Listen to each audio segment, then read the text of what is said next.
Hey everybody, Steve here in the city of Avondale, which is a suburb of Phoenix. And I'm here at Holy Cross Cemetery, my first visit to this cemetery, to visit the gravesite of a Munchkin. If you watch my channel on a regular basis, you know I love the Munchkins. And whenever I discover a gravesite of a Munchkin, I definitely go out of my way to visit, if possible. Margaret Pelligrini played one of the flower pot Munchkins and also one of the sleepyhead Munchkins. And before appearing in The Wizard of Oz, she got her start in show business as one of Henry Crane's midgets. That's how they were referred to back then. Today, I think it's probably more politically correct to refer to them as little people.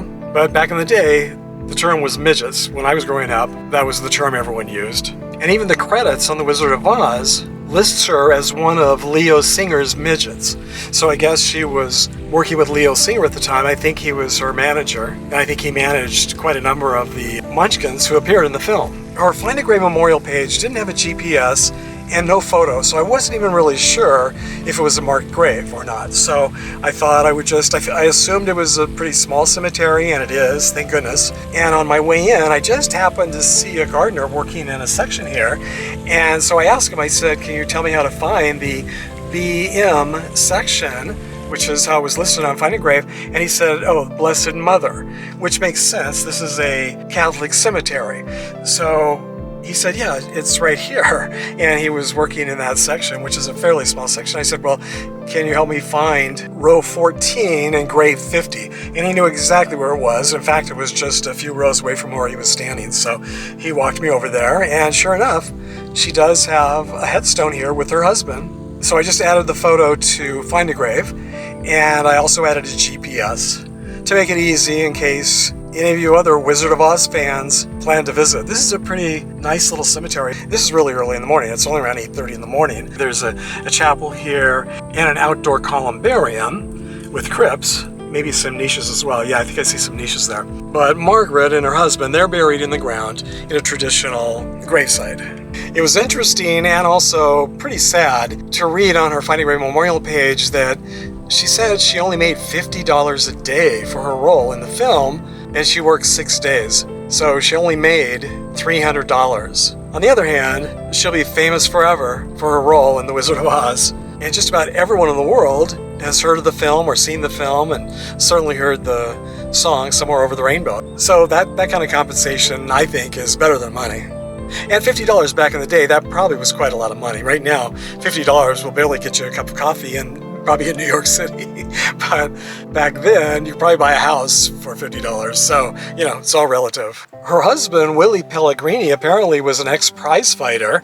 Not much information about him on his Find a Grave memorial page, but they got married, had kids, and apparently lived happily ever after. She was born in Tuscumbia, Alabama, and died here in Glendale, Arizona, not far from the cemetery. And she lived to be 89 years old. As soon as I leave here, I'm going to head over to another cemetery here in the Phoenix area where another Munchkin is laid to rest, and I wonder if they knew each other. These are the only two Munchkins that I know who are laid to rest here in Phoenix. So it seems likely that they did, but I don't know if any of you know. Share with us, it'd be fun to know. Holy Cross Cemetery is on the west side of Phoenix, and 25 miles east of Phoenix is Green Acres Cemetery here in the suburb of Scottsdale, Arizona. And this is where two more Munchkins are laid to rest.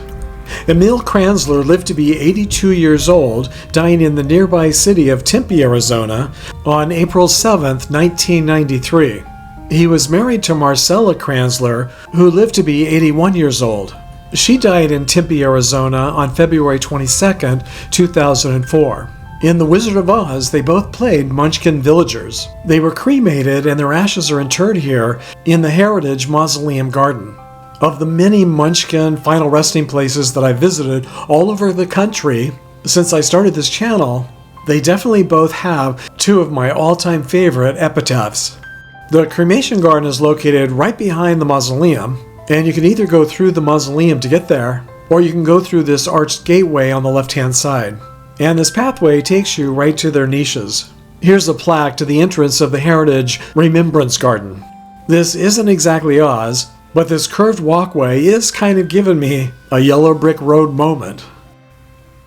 Is anyone else singing the Yellow Brick Road song in their head right now? Before coming here, I thought these were cremation niches, but now I see this is a wall of memorial plaques, and that their ashes were either scattered or buried here in this rose garden. As you can see, Marcella's epitaph says she's somewhere over the rainbow. And Emil's epitaph says, "I'm off to see the wizard." How fun and perfect are these two epitaphs. They were obviously both very proud of their roles in the movie, and apparently they were both also very clever and had a good sense of humor. The shadows from the trees blowing in the wind really gives this an otherworldly feeling, doesn't it? And what really surprised me the most is that these aren't the only two very clever epitaphs in this memorial cremation garden. When I first arrived and was searching for these two final resting places, I walked around and explored a little bit and noticed a few other very memorable epitaphs. So keep watching if you want to see those as well.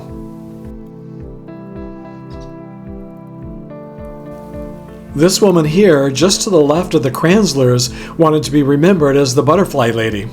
Who do you want to be remembered as? I guess I would have to be remembered as the graveyard guy. I'm starting to see memorial plaque markers like this a lot more in the cemeteries that I'm visiting, especially out here on the West Coast. With cremation becoming more popular every year, and many people choosing to have their cremated remains scattered, I think this is a really nice way to remember people in a more permanent way. It's also a really nice way for the people who are being scattered to leave a message behind. This is an epitaph I've seen in quite a few cemeteries over the years, but it never gets old. Keep on trucking. The natural found here is really nice. And earlier I saw a couple of fun epitaphs over here as well. Lester was obviously a tennis buff, and his clever epitaph is Game, Set, Match. And when I saw his wife's epitaph, Somewhere Over the Rainbow, of course I wondered if maybe another Munchkin was laid to rest here. I found her legacy obituary online, but there was no mention of her being a Munchkin. And wow, she died on New Year's Eve. And I really like this epitaph too. It says, "Our end of the road." I wonder if they were RVers. There are definitely a lot of retired RVers living in Arizona. This week I want to give a shout out and a very big thank you to my newest channel supporters, Carla, aka My Daddy's Green Eyes, Kathleen Williams, Cliff Sheffield, and Sarah Magdalena. Thank you all so much for your very kind and generous donations to this channel using YouTube Super Thanks. They're very appreciated and definitely help make trips like this possible. And thank you too to all of you who have taken the time to subscribe to my channel, which is also very appreciated. So until next time, thanks for sharing the memories, everybody.